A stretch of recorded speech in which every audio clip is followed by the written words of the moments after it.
Hi guys, welcome back to my channel.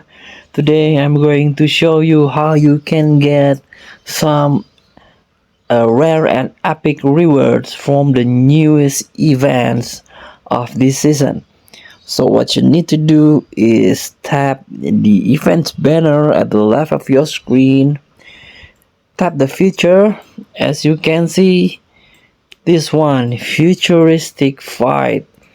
So you can get one rare soldier bail out, this one, and one shard of FTL anniversary unit.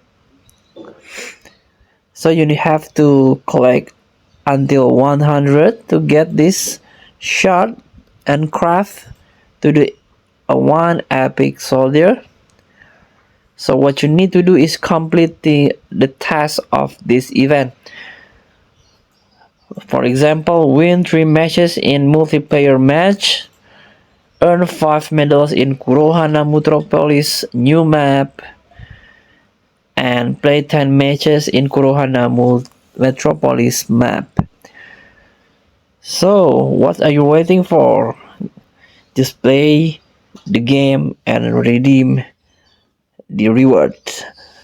Thank you for watching. Don't forget to comment, like, and subscribe, and also click thanks button below. Enjoy the game.